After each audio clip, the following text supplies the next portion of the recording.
Good morning, good morning, good morning. We're back with another video. This will never do. Good morning, good morning, good morning. We are here today in the Cotswolds of all places at the Holborn Cotswold Holiday Park. Stay tuned till the end of the video to find out what I've been doing, why I'm here, why I'm all over the country at the moment. But this is the score prediction, a chat about today's game. Newcastle take on Manchester United at Old Trafford. The critics of Manchester United way ahead to beat us, which I'm not happy about. But here's what it should make for an interesting game. Before we get started, look. Before we get started, make sure you smash that like button, subscribe to the channel if you're new, and hit that notification bell. So, Alexander Isak out. Alan Saint-Maximin out. Bruno Guimaraes believed to be travelling today. It was very, very close, as his other half is very close to going into labour, if what's said is believed to be true. So, you know, if he's out last minute, of course, we wish his family all the best. We can't wait for little baby Bruno. Is he having a boy or a girl? I don't know. I haven't checked. Has that even been announced? But we, would wish them all the luck anyway. So I believe that will be a last-minute decision. But as of now, I believe he has travelled. It's a tough game today. It's going to be a tough game. Erik ten Hag didn't have the greatest of starts. Obviously, inheriting a bunch of, what's the best way to put this, prima donnas, to be honest. But it seems he has potentially balanced the ship a little bit, and Manchester United are certainly starting to look a bit more of a structured side. They were certainly picking up a great run of form right up until getting slapped by Manchester City 6-3. Never want a result like that against your rivals. But like I say, prior to that, they beat the likes of Arsenal, Liverpool, Leicester, Southampton. So they were in great form.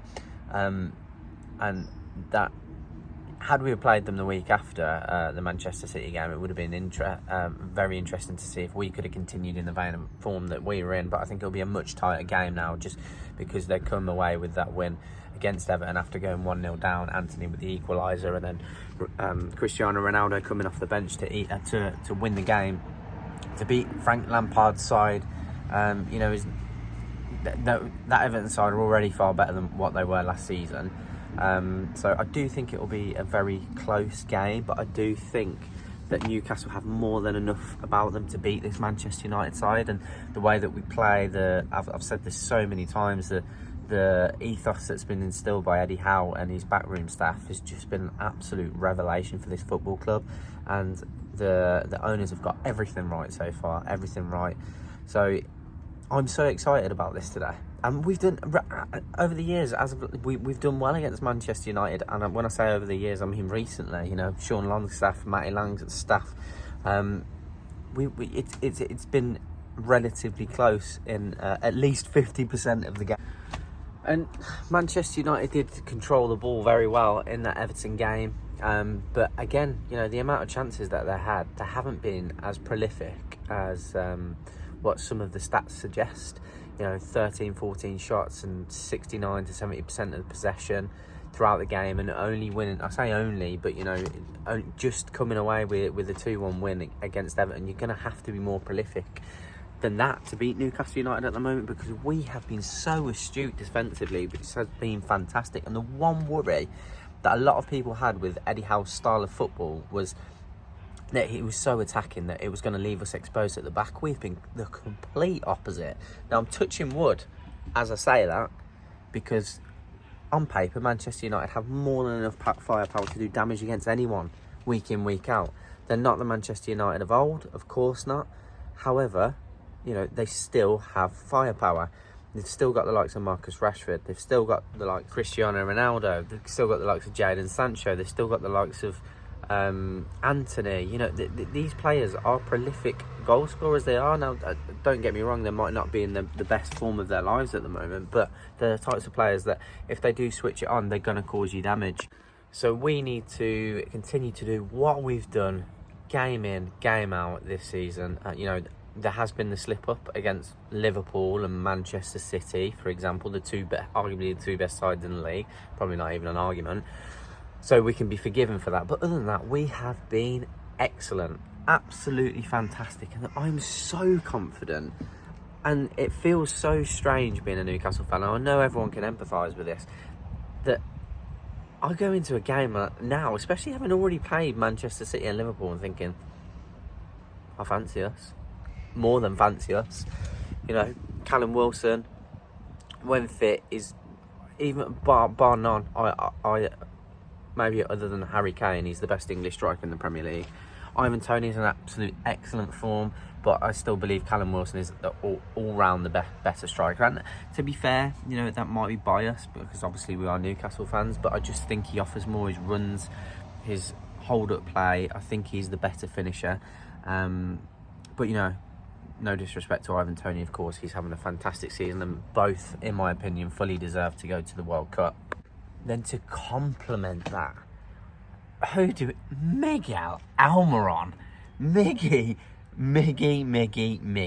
you absolute beauty. I think we can all agree he's been in absolutely tremendous form this season. And if it wasn't, it was obviously Joe Linton last season, and this season it's Miguel Almiron. Just hope that Joe Linton can get back to where he was as well.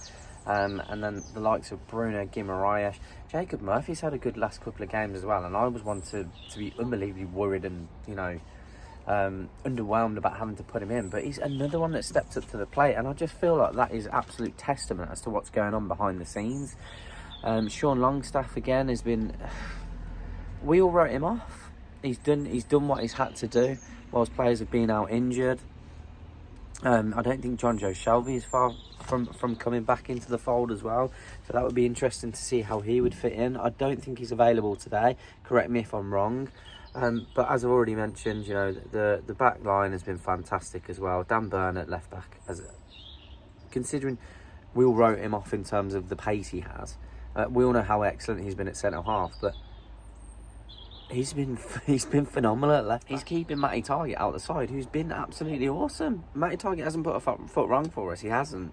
And Dan Burn is doing more than enough to keep him out the side. Kieran Trippier on another level, we don't need to say any more about him. And Nick Pope has obviously been an absolute revelation as well. So, and you think you've got Maximin and Isak to come back into the fold. It's very, very exciting. I genuinely believe we can push for a Europa spot this year. And the reason for that is just because the amount of internationals that other teams have competing in the World Cup. And I feel like it will take more of a toll on some of the mid-tier sides that are trying to break into Europe, if that makes sense. And I honestly feel that we can benefit from that. But back to the game, I think we've got more than enough about us to beat Manchester United today. I'm going to go with a 3-2 win. Like I said, I think it's going to be close, and to go and get 3 goals at Old Trafford is no mean feat, but I think we've got more than enough about us today. Callum Wilson brace, Miggy Almiron with the left-footed wonder strike. Newcastle 3, Manchester United 2. Get your bets on. Bet responsibly. Now, I said to wait till the end of the video for this, and I just thought I'd let you all know what I've been up to, because I've been very sparse on this channel. I said that I was going to get back into the channel as much as possible, and I just haven't been able to yet. And the reason for that is I sold my house. Didn't buy a new house, haven't rented a house, bought a van, had the van converted, travelling the country right now, quit my job, Mrs. quit her job. We've been completely irresponsible, but with everything that's going on at the moment, we made a profit off the house, sold at the right time. Cost of living crisis obviously going through the roof, and I just thought, you know what, we're going to try and travel around, work remotely, look for remote jobs, because unfortunately the companies that we work for couldn't facilitate that, or we just decided that we didn't want to work for them anymore. So yeah, but next stop is the northeast, and I will be hopefully residing up there for a few months, because we have been looking at properties up there, I won't lie. So it's very exciting times. We've set up a new channel for this, for our travels. It's called The Blonde, the Bloke and the Bambino, all about us as a family travelling around. Here's some clips. If you like what you see, please click on the link below, come over and subscribe. I would love for you all to join the journey. You know, let's have a laugh together and just enjoy life. But more importantly, Newcastle United 3, Manchester United 2. Away the Mags. Very nice. There's us pulling up in the car park. There's bloody jippos. Raining again. Feeling it? Well, that wasn't ideal. Just coming down there to try and get some footage, and I've gone arse over tit. Let me show you where I am.